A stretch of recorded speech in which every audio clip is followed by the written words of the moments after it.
Beware, citizen, you are now departing from the world of allowable opinion.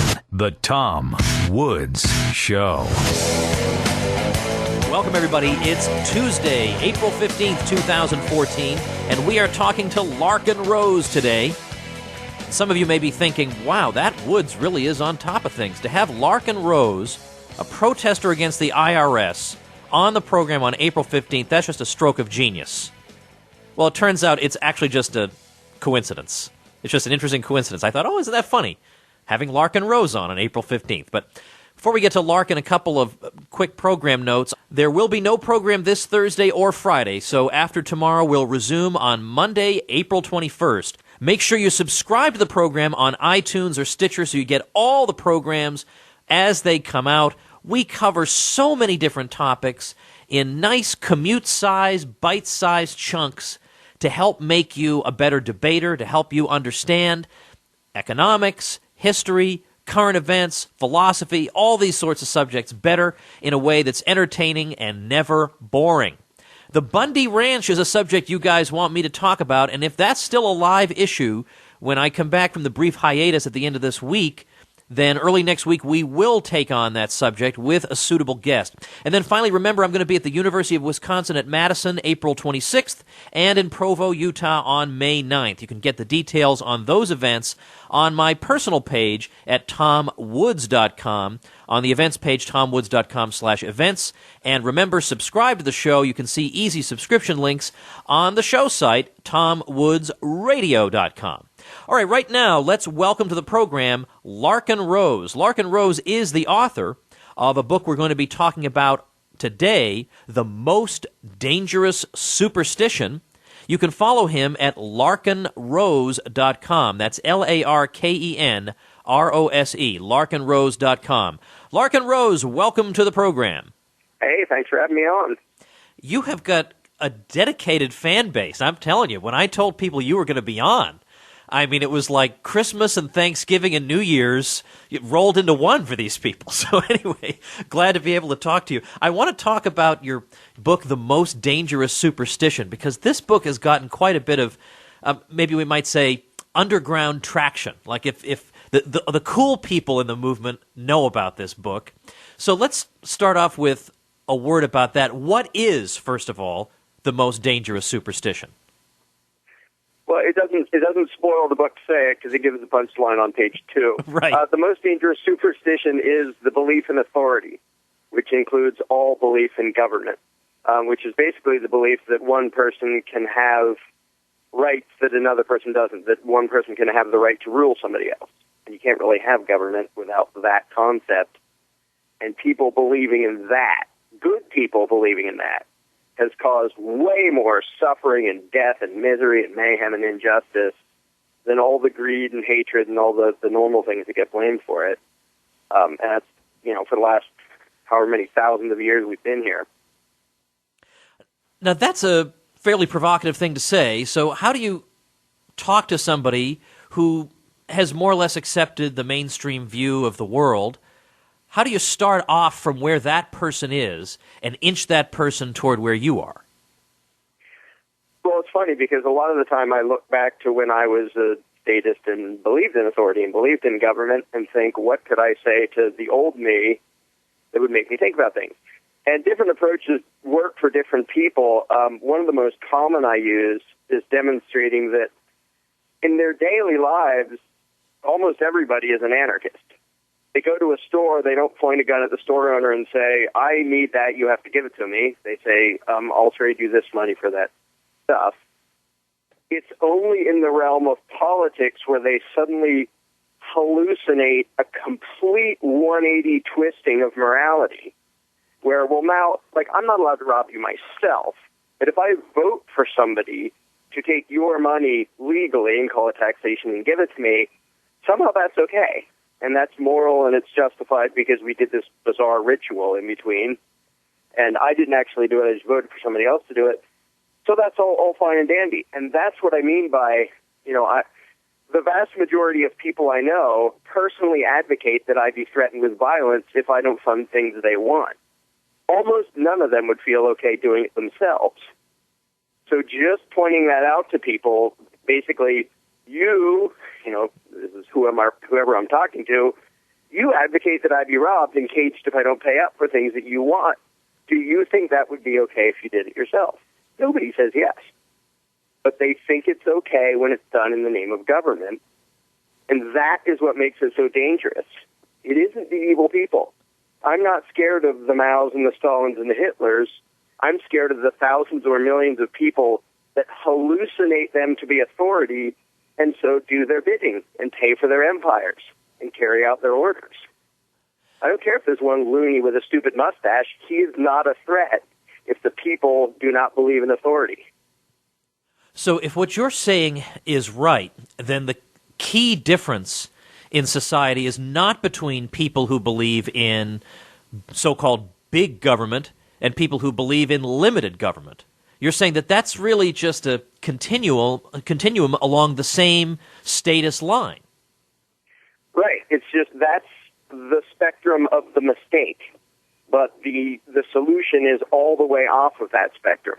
And I think one of the best illustrations of that is the best attempt ever at a limited protector government, the U.S. Constitution, created the biggest authoritarian empire in the history of the world. Like, there's a degree, it's sort of like saying, it's the difference between saying, I want a nice slave master who doesn't whip me very hard, who doesn't make me work too long in the fields before he steals the fruits of my labor, and saying, I own myself. I'm not the property of anybody. It's a discrete degree. It's a fundamental step, which is why, to me, totalitarians and minarchists are pretty much on the same side on the one question that matters, which is, can there be such thing as a legitimate ruling class? Well, and the thing is, it's hard to see there are some questions it's hard to see how the free market, the free society could answer. So in defense of people who believe in limited government, I don't think it's necessarily because, and I don't even think you think it's necessarily because they're people of bad will. It could be that in some cases they're just people of limited imagination. Yeah, absolutely. And this is why, I refer to it as the most dangerous superstition. I don't say everybody's evil for thinking this. What's scary is the power that the belief in authority has over good people. You're probably familiar with the Milgram Experiment, Stanley Milgram. I am, but tell the audience.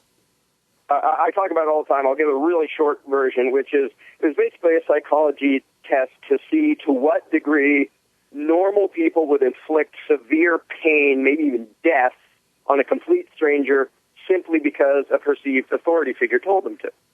And the results were 60-some% of Americans will basically kill an innocent stranger if an authority figure tells them to. And it's a great illustration that the problem isn't that these people are malicious and evil.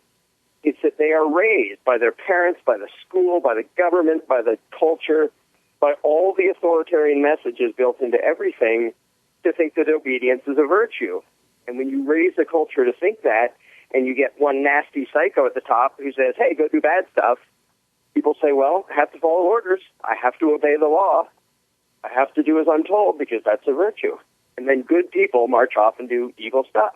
There's an interesting like all of human history. There's an interesting wrinkle on the Milgram experiments that I only found out recently, which is that he also measured whether or not people would be willing to basically electrocute somebody if just one of their peers told them to do it. Like there's a bunch of them in a room and they've all been instructed to do such and such. If one of them insists, hey, we have to keep doing this because that's what we've been told, people aren't as inclined to follow that person. But when the authority figure tells them to do it, you're right, that's the key thing. We're all trained to believe this. And what's funny about this, of course, is that the same people who will electrocute a stranger because an authority figure tells them to, these are the same people who will laugh their rear ends off at the idea of monarchy. And how could people ever have been so foolish and superstitious to believe in monarchy? Now I'm off to the Obama inauguration, Right. I used to refer to the belief in government as analogous to a religious faith. I don't anymore. It's not an analogy. It is a religious faith. It has high priests. It's the belief in a superhuman entity that has the right to issue commandments, and if you disobey, it's a sin. And they have all their pseudo-religious rituals and everything with their giant temples and their bizarre rituals and rites that they perform.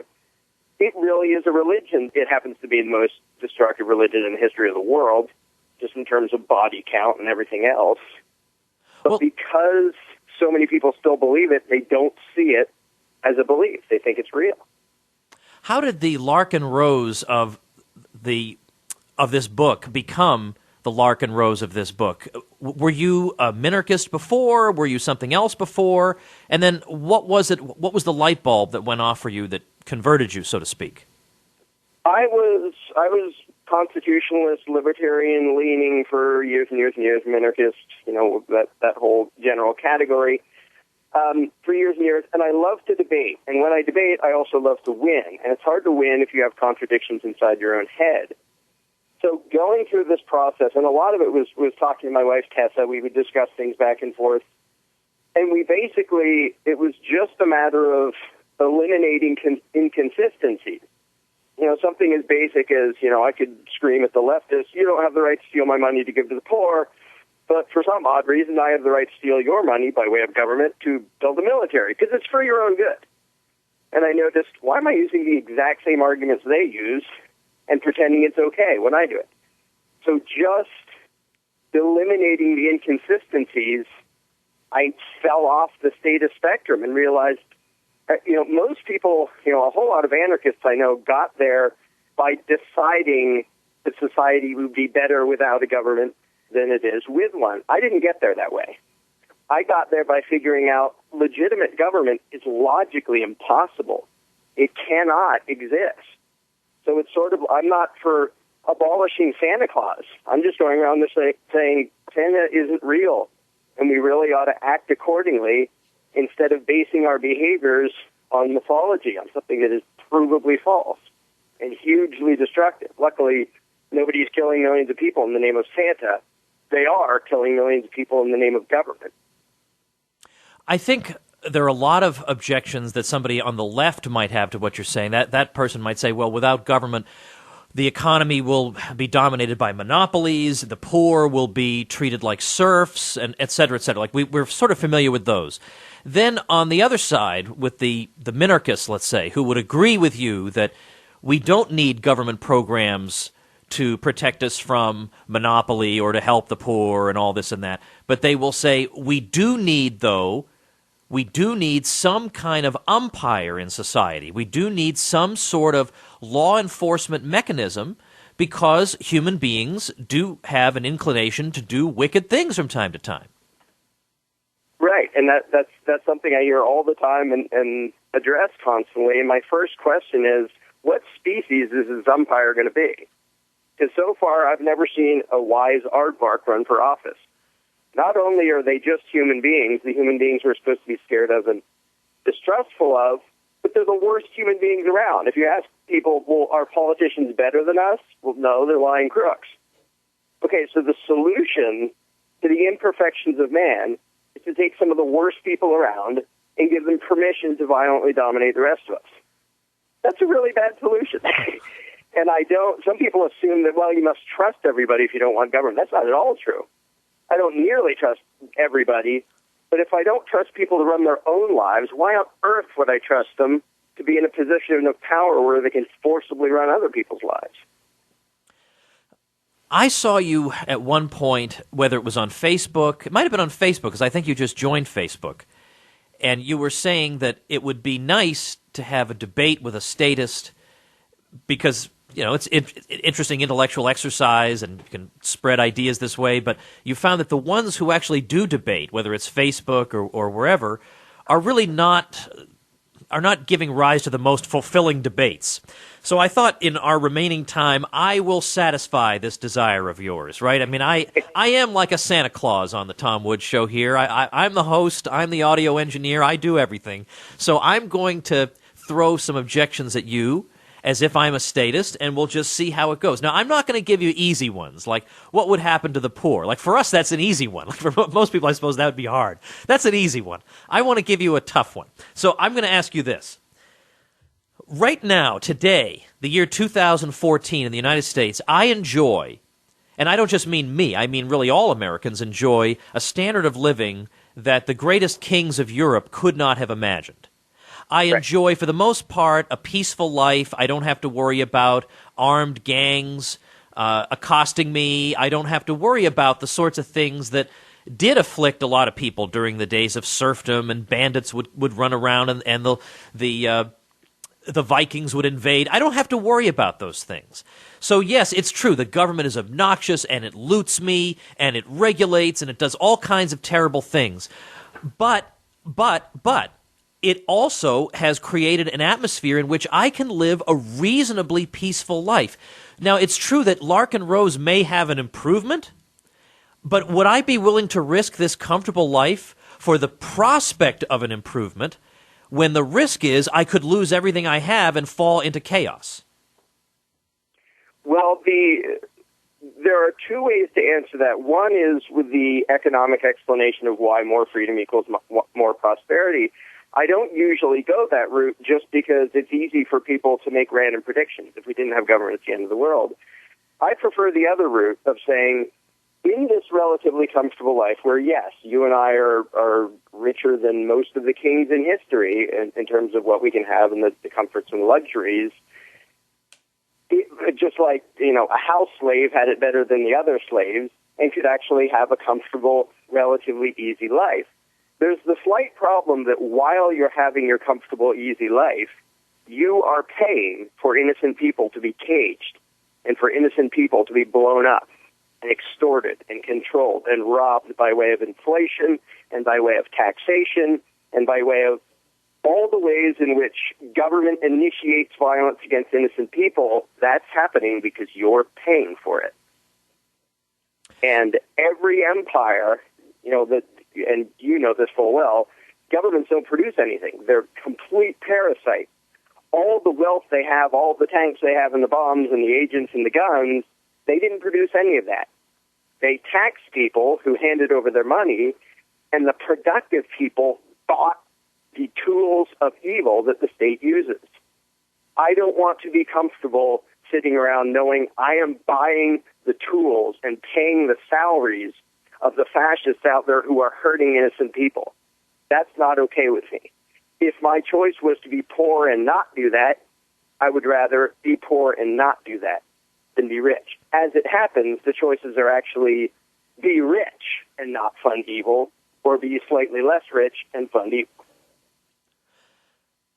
Now, of course, the common objection would be that you would get a bunch of warlords fighting all the time, you'd get defense agencies fighting with each other all the time, and of course it is hard to anticipate how services like defense and courts and so on would be provided in the absence of government. But my next objection as a statist would be that there really are not a whole lot of examples of this in history. I mean, yeah, you could dig up medieval Iceland and societies that are so far removed from ours that they may as well not even have existed as examples. But you're telling me I'm supposed to give up my comfortable life in exchange for a system dreamed up by a philosopher somewhere? Actually, it's give up your comfortable life and have a more comfortable life in the name of letting go of a giant lie dreamed up by parasites. Because this isn't some new thing that people need to learn. It's one lie, one superstition they need to let go of, which is the belief in authority and government. And the thing is, when people predict all the bad things that would happen if we don't have government, it's most of what needs to happen is just clarifying what disappears when the belief in authority disappears. No resources disappear. No know-how disappears. People don't disappear. The stuff doesn't disappear. The technology doesn't disappear. The one thing that disappears is the belief that certain people have an exemption from morality. And that is all. That's all that disappears when authority vanishes, is the idea that, well, those people, because of elections and constitutions and legislation, they're allowed to steal and call it taxes. They're allowed to initiate violence and call it legislation. So when people say, but without government, blah, blah, blah, what they're really saying is, but if we don't give some people permission to commit evil, how will this and this and this work? And just understanding that that's really the question makes the question seem as insane as it is. How on earth would anything be improved by giving some people permission to commit evil. We can still organize, we can still cooperate, we can still do all of the positive, voluntary things that people should do. The only thing that disappears is the apparent legitimacy of violent coercion in the name of a mythical authority. That's all that gets erased from the equation, is stop pretending some people have an exemption from right and wrong. But I think the response that I, as the statist, will make here is that I'm willing to go with you 95% of the way. I think you're absolutely right about the parasitic nature of government. But on the other hand, as bad as government is, governments have only used nuclear weapons twice on people. Whereas you're envisioning a world in which the proliferation of nuclear weapons would just be unstoppable. It would be anybody could get a nuclear weapon, and yeah, maybe that person wouldn't be able to get insurance, liability insurance, if he's wielding nuclear weapons. But some crazy people would be willing to take that sort of chance. I'm not sure I'm willing to take that sort of chance. Well, now we're wandering into sort of guessing what would happen. Why would anybody want to spend $1 gajillion on a nuclear weapon when it's completely worthless in a stateless society for coercing anyone? Like, you can kill lots of people. Like, yeah, you can now. And right now, government is the one killing lots of people. But it doesn't, the only reason war machines and nuclear warheads, that there's an incentive for anyone to do that is because there are these giant human livestock farms known as countries that people want control of. Well, I'm going to threaten you with this, and it's basically slave masters battling over who gets to own this piece of dirt and the slaves on it. But if there isn't government and people aren't imagining that to be legitimate, first of all, the first guy who says, I have a nuclear weapon, and if you don't blah, blah, blah, he dies. There will be a big sale to raise a bounty to blow his head off. He just threatened murder. We're going to take him out. And it's curious how that never happens because governments have an open standing agreement that we won't kill the guy at the top. We'll kill your pawns by the millions because that's the game we play. But us tyrants, we'll leave each other alone. Every once in a while, one will get out of line enough that they get nasty, but mostly we'll just kill the pawns. But that game doesn't work if people don't believe in authority. Even if somebody said, I have a nuke, I can blow up North America, people would say, well, since you just said that, we see you as an obvious threat. You just threatened mass murder, and we're going to come get you. We're not going to vote. We're not going to beg for your legislative permission to not get nuked. We're going to deal with you as what you are, which is a violent threat to us, and take you out. That's the end. I think assassination is the best form of large-scale defense against authoritarian empires. Kill the guy at the top. Don't kill a million of his pawns. Well, let's think but let's think for a minute about somebody who commits murder on a smaller scale. Let's think about a serial killer. How, in your society, can we go after a serial killer without the concept of authority? In other words, if I am entitled to take this dangerous person and confine him somewhere or physically remove him from society, if you're not going to call me an authority figure, then what would you call me? A human being. See, that's the thing. Everybody still has the right of self-defense. And each person, instead of thinking, what can I vote for, would think, all right, what do I personally feel justified in doing here? And whatever you did, you couldn't use the excuse of, I'm just following orders, because there isn't orders. I'm just enforcing the law. Nope, there aren't legislators. What you do, everyone sees it, and everyone knows that you are responsible for it, and you know that you're responsible for it. As opposed to cops today who will kick down somebody's door and point a machine gun in their face because they have the wrong plant and say, well, this wasn't my idea. I'm not really doing this. A strange thing called the law is doing this, and I'm not to blame. So it's not a guarantee that the right thing happens every time. Nothing guarantees that. But it is a guarantee that when people act, they will be seen by everyone around them as responsible for their actions. And the discomfort of voluntarism is that it puts responsibility on people. Like, yeah, suppose we caught a serial killer. Suppose, for this example, everybody knows he did it. We totally found him, chowing down on one of his neighbor's corpses. Okay, what do we do about it? And then we sit down and say, what do we, as just people, no badges, no legislation, we're just people, what do we feel justified in doing about this? As scary as the uncertainty of that may be, the outcome will always be better than let's call an authority who imagines that he has the right to do anything and bears no responsibility for his actions. Larken, tell everybody your website and what they can expect to find there. The website is larkenrose.com, which is LARKENROSE.com. And my book, The Most Dangerous Superstition, is there. So is my novel, The Iron Web, and a zillion articles. And I have a YouTube channel. It's just youtube.com/LarkenRose with tons and tons of stuff there. A lot of it approaching similar concepts in different directions that make people go, I never quite thought of it like that. So it's really, what I'm trying to do is nudge people into realizing that every single, here, this will be offensive to people, every single person who believes in government still has a contradiction inside his own head. It's inherent in authoritarianism. And the reason I left it is because I realized I cannot even be consistent with myself and believe in government. Well, that's basically the message of almost everything I do.